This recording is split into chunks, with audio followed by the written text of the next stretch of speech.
น้องเข้าใจดีแม่นสิทธิ์นำใส่สินะหรือว่าสิทธิ์ของข้าพเจ้าเองสิจะได้สิทธิ์ข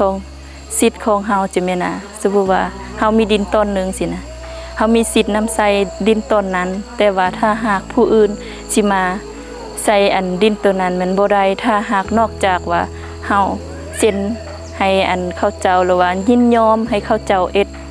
แบบว่าปลูกผักบ่ปึดอันทำธุรกิจแบบว่าอันน่ะสิมานะเฮ็ดอันฟาร์มบ่ฟาร์มหมูฟาร์มไก่บ่สินะคันว่าเฮาได้เซ็นใส่แล้วเฮาเป็นคนเซ็นให้อันเขาเจ้าเป็นผู้ได้รับสิทธิ์ต่อเฮาจึงสามารถเฮ็ดได้สิแล้วก็มูลมรดกแบบว่าตะกี้มันอันสิมีอันผู้เมียคู่หนึงสินะเนาะบางคนจะบ่เข้าใจว่าอันเฮ็ดใบตะดินแล้วจะมีแต่อันซื้อผัวเพราะว่าผัวเป็นหัวหน้าครอบครัวสิเนาะแล้วนะ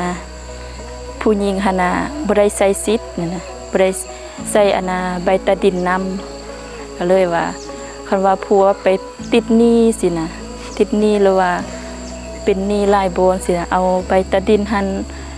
ไปจำนำสินะเมียจะเสียสิทธิ์สิบ่ได้เลยสินะเมียหันเสียเศร้าสินะอันอยากเฮอวิดีโอคันว่าแบบว่าวิดีโออันชนเผ่าเฮาก็ได้สินะชนลายชนเผ่าเฮาบางคนก็จะฮู้บางคนสิบ่ฮู้สินะความอันดาวลุ่มชนลายก็อันกับมุสินะ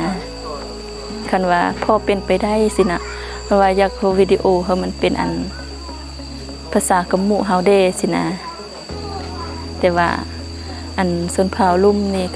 ก็มีผู้ฮู้ส่วนหลายแต่ว่าส่วนน้อยจิบ่ส่วนน้อยและสิบ่มีผู้ฮู้สินะ